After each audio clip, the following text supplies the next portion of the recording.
Hello everyone, welcome to TechTud. Today we are going to look at one of the most basic data structures of computer science, and that is array. But before we jump onto that, let's look at your garden. Consider this blue region to be your garden and this green little circles to be flower plants. Now, today all you want to do is to pluck flowers. How are you going to do that?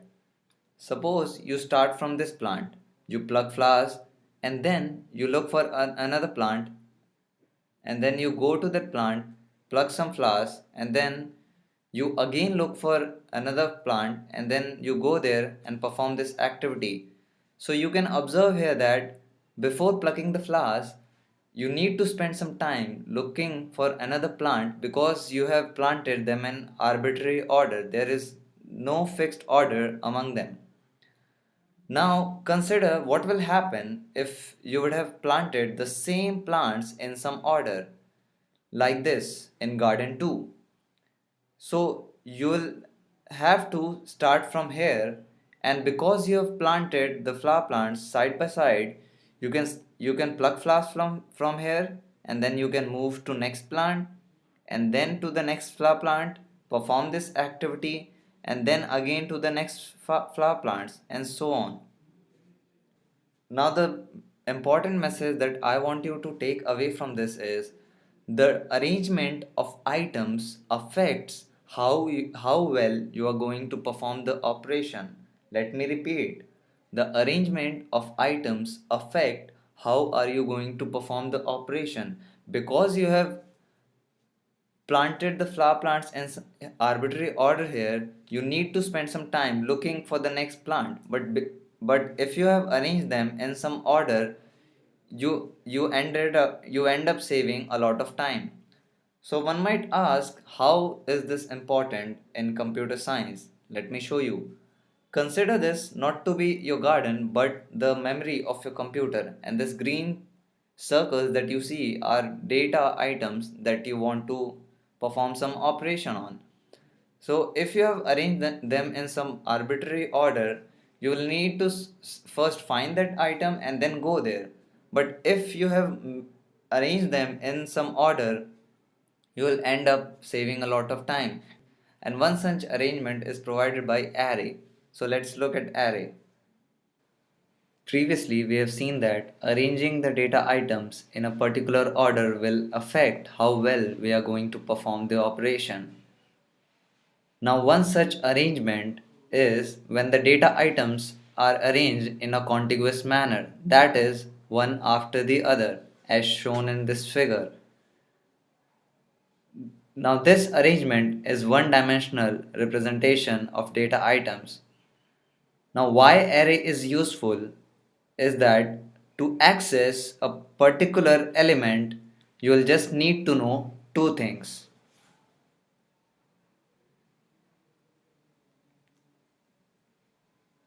So to access a particular element of the array, you will need to know where the array starts and what is the index of the array.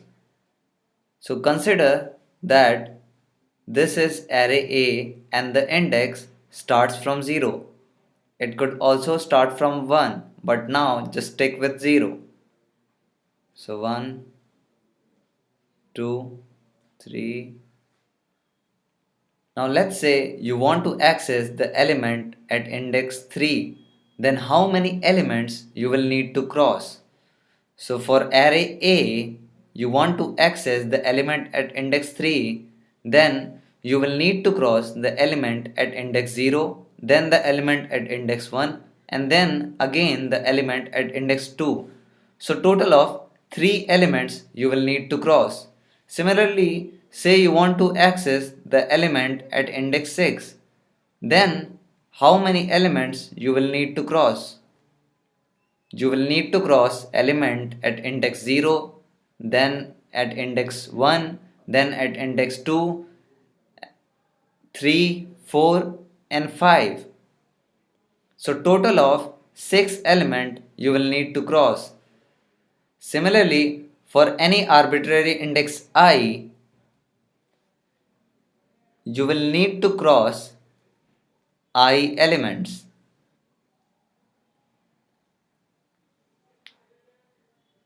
Now suppose if the index would have started from 1 instead of 0, then how many elements you would have needed to cross? Say the index of the array starts from 1 and you want to access the element at index 3, then you will need to cross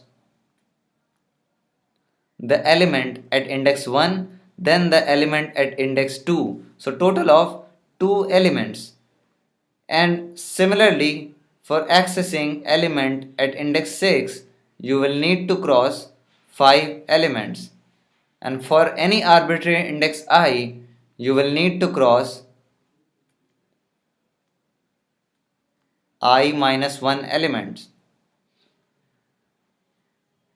Now assume that the array starts at address 0 and each element of the array occupies a single byte.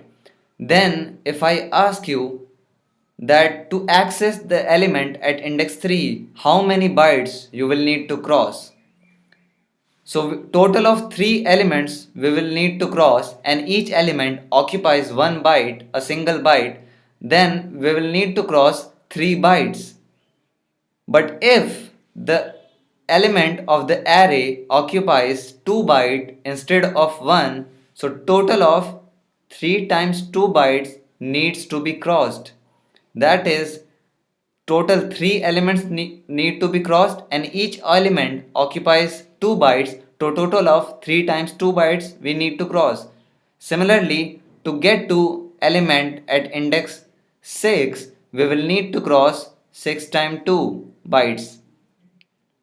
And same here, even if the index starts from 1, we know that how many elements we will need to cross, and if we know how many bytes each element occupies, we can skip those many bytes to get to the desired element.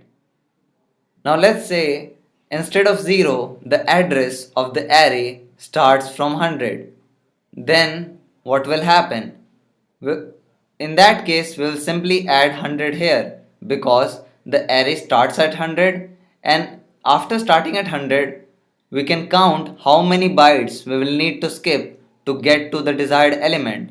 And same here.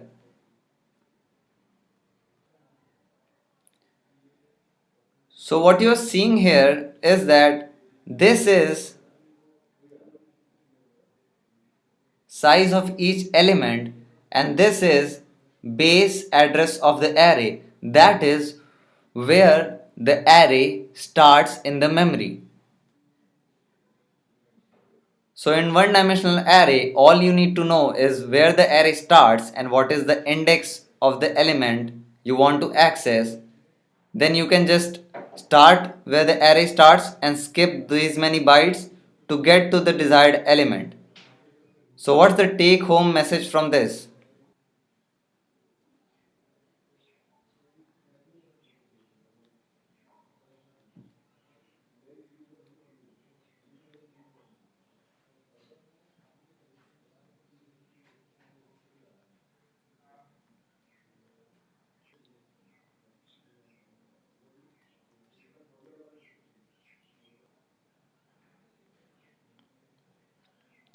So to find the address of a particular element in one dimensional array, we will just need to know where the array starts and then how many bytes we will need to skip to get to the desired element. So one dimensional arrays are simple because you don't need to make any additional decision how you are going to arrange the data items, because we are arranging the data items one after the other in a sequential manner. But in case of two-dimensional arrays, when you will need to arrange the same elements in 2 dimensions instead of one, you will need to make some additional decisions about how you are going to arrange the elements of two-dimensional array into the memory. That we will see in the next lecture. Till then, goodbye and keep learning.